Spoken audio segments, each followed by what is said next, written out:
ఇంత కూలంకషంగా మీరు మొత్తం ప్లాన్ చేస్తానని చెప్తున్నారు కదా ma'am. But tell me very political scenarios ఎంత వైబ్రెంట్గా మారుతూ ఉన్నాయి అంటే the so much changing around. And Gen Z culture వచ్చాక ఇంకా మనం పొలిటీషియన్స్ అంటే మనం అంటే నేను కాదు మీరు ద ట్రెడిషనల్ థాట్ ప్రాసెసెస్ ఇప్పుడు the traditional way of thinking ఇవి చేస్తాం అవి చేస్తాం అవి ఇస్తాం ఇవి ఇస్తాం అని చెప్తే ఇప్పటి జనరేషన్ నమ్మే పరిస్థితుల్లో ఉందా? How do you make them believe that you are going to do rather than telling that I will do అంటే మీరు చెప్తారు చేస్తాము అని, ఎంతమంది చేశారు? సో ఈ క్వశ్చన్ రేజ్ అవుతుంది. And Gen Z is not willing.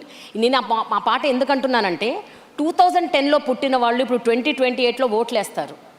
వాళ్ళెవ్వరికి కూడా తెలంగాణ ఉద్యమం గురించి కానీ రెవల్యూషన్ గురించి కానీ కేసీఆర్ గారు ఎంత కష్టపడ్డారు అవన్నీ I don't know how many people really know. I'm not sure. I don't even want comment on that. But నాకేంటి అంటే ఇప్పటి పొలిటికల్ సినారియోస్ ఇప్పటి పొలిటీషియన్స్ మీద ఎంతవరకు వాళ్ళకి నమ్మకం ఉంది? And when you say all of this do you think that will convert into votes? అంటే ఒక్కటండి, సిచ్యువేషన్స్ మారినా ఫ్యాషన్ మారినా ట్రెండ్ మారినా ఎప్పుడైనా బేస్ కోర్ అనేటటువంటిది ఒకటే ఉంటుంది. What is the core of my party? What is my core belief? Telangana is my core belief. Telangana first is my core belief. Telangana mother బోర్డ్గా ఏదన్నా ప్రోగ్రామ్స్ చేయొచ్చు, ఏదన్నా ఆలోచన చేయొచ్చు, కానీ ఏది చేసినా అంతర్లీనంగా తెలంగాణ వాదం ఉండాలి, తెలంగాణ ప్రజల ఇంట్రెస్ట్ ఉండాలి. అది స్టేట్ వైడ్గా చూసి భారతదేశాన్ని చూసినప్పుడు ఇండియా యాజ్ అ కోర్ ఉండాలి, దాని మీద ఏదన్నా చేసుకోవచ్చు. సో జెన్జీ కావచ్చు ఇంకోరు కావచ్చు, వాళ్ళు ఇవాళ మన లెక్క వరి అనకుండా రైస్ ప్లాంట్స్ అనొచ్చు, అన్నా సరే వరి అనేది వడ్లు అనేవి భూమిలో పండుతాయి. సో ఆ గ్రౌండ్ కనెక్షన్ అనేది జెన్జీ కానీ ఎవరు కానీ లూజ్ అయితే సర్వైవ్ కాలేం. బట్ ఎస్, జెన్జీకి నేను అపాలజీస్ చెప్తా ఉన్నా, ఎందుకంటే we have spoiled the world for you. చాలా వాతావరణ కాలుష్యం జరిగింది, చాలా రకాల పొల్యూషన్ జరిగింది. Now Gen Z is worried about ఎట్లా పర్యావరణం ఎట్లా మారుతుంది, ఇట్లాంటి అనేక అంశాల మీద కొన్ని మనం చేయలేకపోయినాం, కానీ ఇంకా కొన్ని ఇప్పుడు కూడా దగ్గరుండి చేసుకోవచ్చు. వేస్టేజ్ నిర్మూలించవచ్చు, ప్లాస్టిక్ వాడకం తక్కువ చేయొచ్చు. We can definitely make the world a better space. But ఇవన్నీ చెప్తున్నా కూడా మీతో నాకున్న కంప్లైంట్, మీతో అంటే ప్రెస్ వాళ్ళతో నాకున్న కంప్లైంట్ ఏంటంటే ఎప్పుడున్నా ఏ చిన్న సమస్య వచ్చినా మా రాజకీయ నాయకులతో తప్పని రాస్తారు.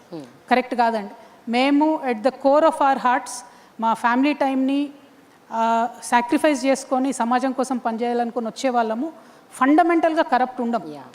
కొన్ని తెలిసి కొన్ని తెలియక ఎప్పుడైనా తప్పులు జరుగుతుండొచ్చు. బట్ జరుగుతున్న ప్రతి సమస్య మీద స్పందించేది ఈ దేశం మొత్తంలో ఒక రాజకీయ నాయకుడు మాత్రం. అండ్ ఇంతో అంతో భారతదేశంలో ఏ మార్పు వచ్చినా పొలిటికల్ పార్టీస్తోనే వచ్చింది. అంటే that is the beauty of democracy. ఆ డెమోక్రసీని ఇవాళ కిల్ చేసే విధంగా భారతీయ జనతా పార్టీ ఏం చేస్తుంది, ప్రాంతీయ పార్టీలు ఉండొద్దు అనేటటువంటి ఒక భయంకరమైన కుట్ర చేస్తూ ముందుకొస్తుంది.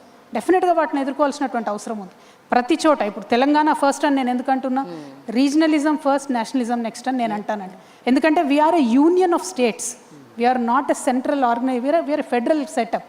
దాంట్లో ఆ రెస్పెక్ట్, ఆ గౌరవం ఎవరిది వాళ్ళకు ఉండుకుంటూనే, ఎవరి ఐడెంటిటీ వాళ్ళకు ఉండుకుంటూనే రాజకీయం చేయాలి. కానీ ఈ దేశంలో ఏ మార్పు వచ్చినా అది పొలిటికల్గానే వచ్చింది.